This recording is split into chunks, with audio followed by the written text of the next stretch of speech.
Hey guys, what's up?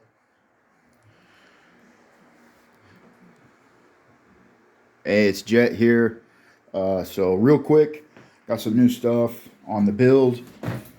Gspeed V3. You guys probably, if you're subscribed, you probably know about the build.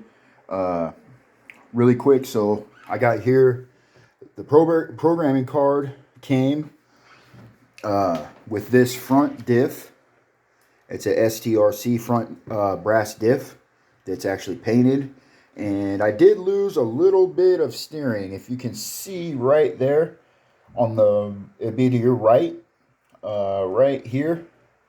That gap didn't used to be a gap, and it's hitting right here. But I am getting in the works high clearance links, so I'm pretty sure that won't be an issue. And if it is, I'll just tune the future link to adjust that so I can get my steering back. So those two things came along with the Reedy charger. This thing at first I was happy with it. I seen it and it's really basic, right? $16 on AMAIN. And if you're only running a 3 or 2S battery, this really isn't that bad of a battery. It's super simple. It's got two plugs. The lighting operation is super simple.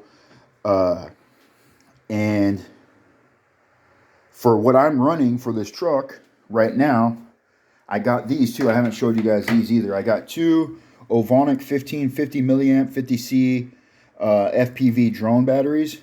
You know, everybody's using these for the comp trucks. And mine's a little bit heavier build. Otherwise, I would have went with a 850 to 1050 range battery or milliamp battery. But mine's a heavier truck, and I still want to get that hour run time. So I went with a little bit bigger milliamp. And it still fits really well into this Team Psycho Ledge battery tray from Gspeed. And so those three things were my little main order that came in. And then the batteries I bought directly from AmPal. I think both of them together shipped was just about $30. And the shipping was great. It was faster than AMAIN. It was literally 2 days and they're at my house.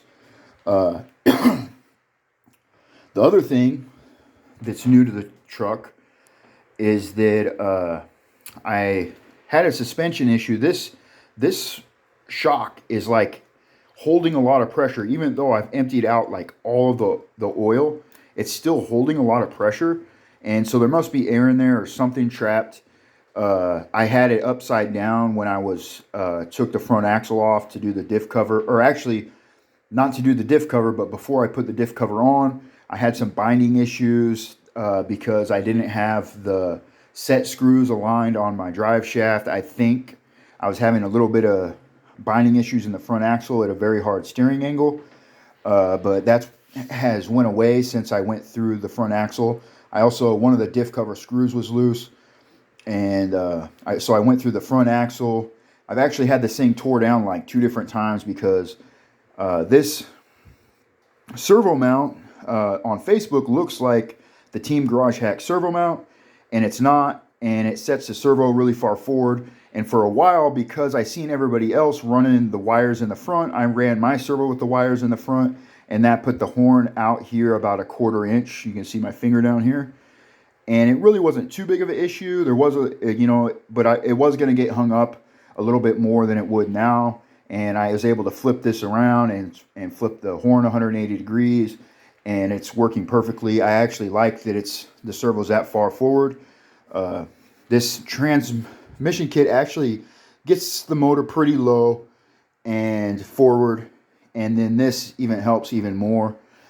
So it's just something different. Not that many guys are trying it, so whatever, try it out. My next build's going to be a little bit more mainstream just because I want a light. I might go with a Salinas design transmission, but I'm probably going to do one mainstream build before I do anything else oddball. I'm just going to go with the Stealth X transmission, the carbon fiber or G10 chassis, and, some Element axles, Element shocks, some Punks custom wheels and bumpers, and try to go for a light mainstream build, which is kind of where everybody's going right now, just to be on the same page, a wavelength with everybody else. And then I can have one build that people can touch base with, and then if I want to you know, try some stuff that not as many people are running. On another build, I can do that. So what happened was last Sunday, I actually won a waffle on Facebook through C2C, which you guys are probably familiar with. Coast to Coast Crawlers are a group on Facebook, and they're actually really good guys. And I won a waffle. So for 2 tickets, which cost $13, I got a set of 4 of my choice tires between the TA crawlers, or the BF Goodrich crawlers, the Proline trenchers, and the Hyraxes, a set of 4, and then a set of 4 of my choice from Crawler Innovations foams. So I went with the 4.5 foams all the way around, medium in the back, soft up front, and they're the dual stage foams, the Little Novas. And then I picked the Proline trenchers. I kind of really wanted the crawlers, but I know I just really wanted to try these tires out. And I already got a set of 4.9 Hyraxes for, this is the only thing I got so far for my class 1 build, but you know, easy does it, slow and steady wins the race, right? And so the build's really coming along. I got most of the stuff I need. I actually have everything I need to get this truck running at this point. All that's left to do, now that I got these wheels and tires on, is that I've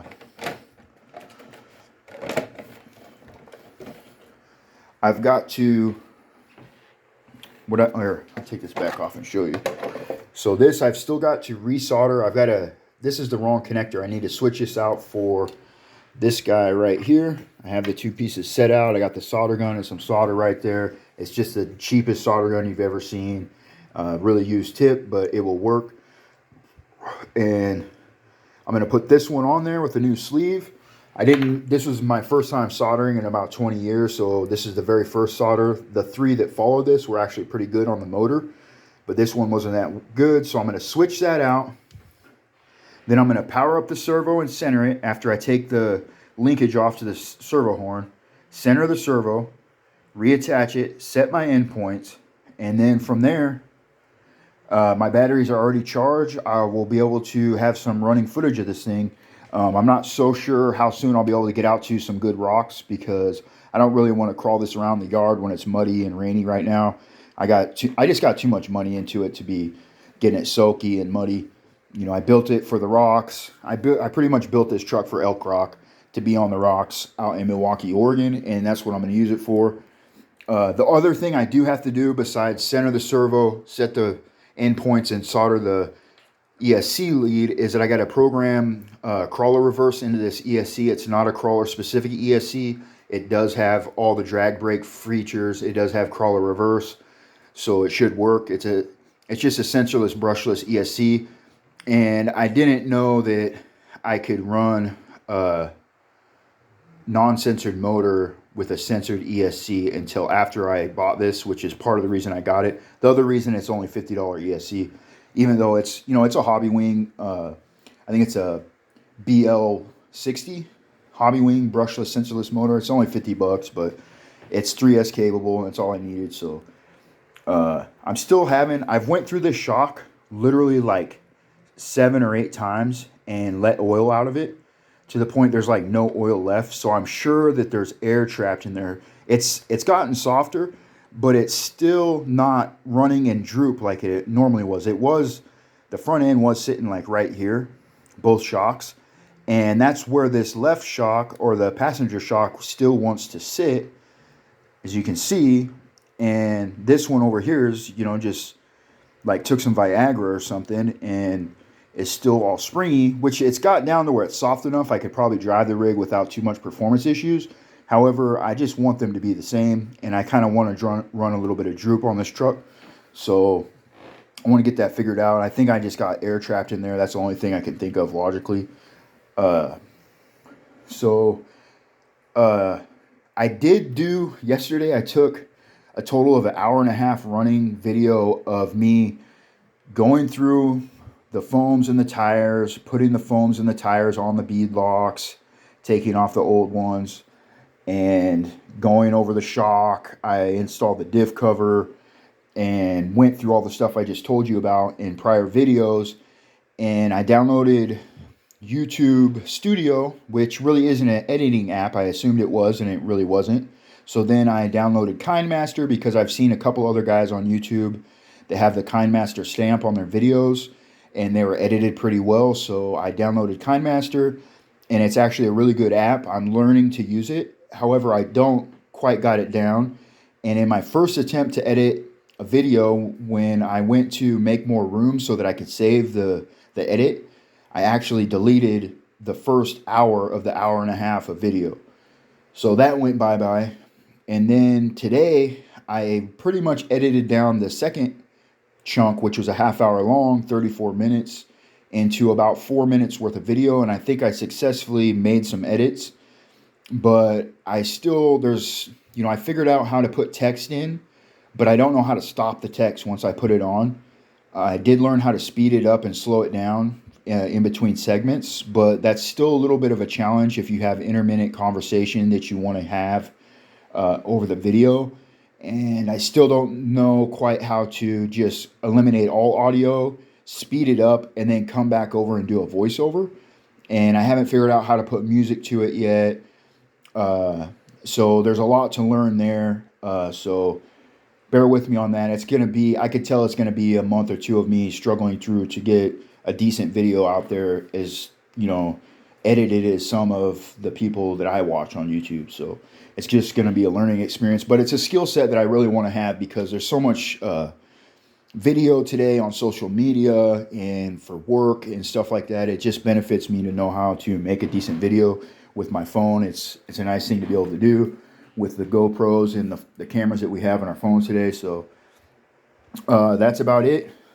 I think I am going to mount these up on another set of beadlocks. I'm going to get a set of beadlocks just for these to have when I'm doing, like, let's say my next build, I buy an Element Builder's kit, and I just have a temporary set of wheels that I can throw on to kind of mock things up, like a body or links or something like that, and see where things are going to sit while I'm doing a build.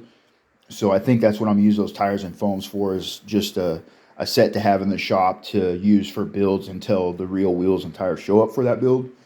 And the only other thing that I can think of, what was I going to say?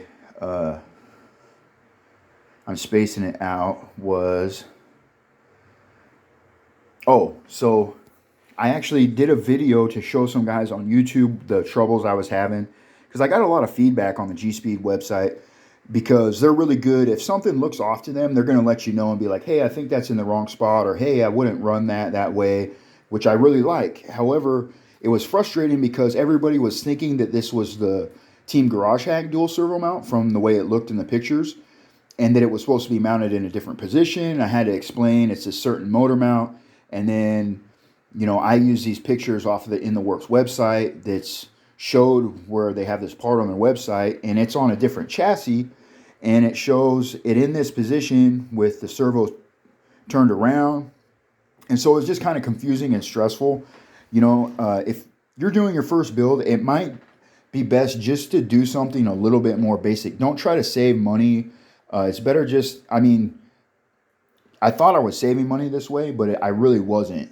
I really didn't save any money. And what I did end up doing before I got this fixed was I ordered a lay-down servo mount from Gspeed. So I got one of those coming in the mail, and I'll just use that on my next build. Or I might end up running it on this if I don't like this servo mount, because I'm still not sure of it yet, because not that many people run them. And then I went ahead and bought some shock pliers, and I think I bought shock pliers and something else. I'm not quite sure. A thing of shock pliers and a hobby knife. Some more tools off Amazon. I can't really remember right at the moment, but I got some more tools coming. And this build's wrapping up. The only thing, here in the next day, I'll have all this done. And then the only thing I'm going to do, I bought links. My In the Works RC links are coming. They're 12.8 links. So to show you right now what I'm trying to do. So I did hack up. I butchered myself up some holes in the bed and some body posts and holes up front. I mean, I just use a pair of Lexan scissors and a really dull razor blade. It was a couple years dull, but I got the body sitting a little bit more appropriately. But you can see just how short this wheelbase is on this truck. It doesn't look bad, but with the portals, it's awfully tall. And right now that's sitting at about 11 and a half, somewhere between an 11 and a half and 12 inches from the middle of the wheel to the middle of the wheel, which is how you measure wheelbase. And so with those are 12.3, those are links made for a 12.3 truck, but they're on a custom skid that's a lot smaller than the TRX4 stock skid. So it's pulling it in a lot more. I think that's what's going on. And so it's a lot shorter. It's like 11 and a half inches. So the 12.8 is it's gonna stretch this thing out at least an inch, at least an inch, which is gonna bring the whole truck down. I don't know how much, but I would say the whole truck's gonna drop at least a half an inch, if not more, and the wheelbase is gonna be an inch longer. So that's gonna be real nice. Looking forward to doing that. And once that's done, and those are on the way, and once that's done, the only thing that this is going to get is a front bumper from IERC. I've already got it picked it out. I'm going with a double bull bar with a Fairlead up front and the black one. And then I decided against the wheels and the skull theme. I don't want to focus on looks right now. I just don't have the money to put too much looks into it. I'm going to start a second build because I just want to have a truck to build on this winter. So, but the only thing that's going to happen is the bumper up front. And then once I get the links in, I'll measure my drive shafts because I'm pretty sure once I get the links in here, these stock TRX4 drive shafts are going to be a little too short. I'm almost positive of it. So as soon as I get the links in, I'll take my measurements for the custom super shafty drive shafts, the MIP bomb-proof ones that are they're the custom ones that kind of really telescope out. And I want that for clearance issues just to make sure the links in the drive shaft's clear because as it sits, I got just a little bit of touch in the front end. And so I'll get the bumper, the drive shafts, and that's about it. I think that's about it. It'll be a done truck. And these dual stage foams feel really different than the single stage ones. That's the other thing. I got these in here. You can tell I got a little bit of conformity out of the tire. And these aren't vented yet. I probably will try vented because, it's wintertime in Oregon, so it's going to be really hard to vent a new set of tires. But Josh has really talked me into it. But we'll see. I'm going to talk to my friend locally who's got like 3 of these trucks and see what he's running. But these foams are really stiff except for you can see where the tread line is around the outer rim. Basically where the tire is intended to meet the ground is where the tread is, and that's where these foams conform at. From underneath this line is that stiff foam from the dual stage foam, and it's stiff. On the sides it's stiff, and it's just nowhere near as squishy as the single stage foams that were in there, or even the single stage foams in the 4.19 Hyraxes I got over there. You can't see them, but these guys, I assume just a class 1 truck's a lighter truck, so maybe run a single stage foam. That would make sense to me. But so anyway, I like them. I like the foams. I'm really stoked to win that because I really wanted to get as much performance out of this truck as I can. That's I'm not building this truck's not to look pretty. I mean, look at the cut lines on this and stuff. It's not a scale truck. It's a Gspeed. It's built to, do lines, and that's what I built it for. And I didn't put $1,500 into a truck to not have it, to where it's gonna be able to pull some lines. And so, the tires and foams really was a big deal. It was like a free $120 bill, so that was really cool. But anyway, hit like and subscribe, guys, if you are into G-Speeds and crawling like I am. I really appreciate the support, and I hope that you are getting ready for the holidays and everything's going well. And I should have some running video footage up soon, and maybe some better build breakdowns and build videos in the future. Thanks so much, guys, and have a great day. Bye.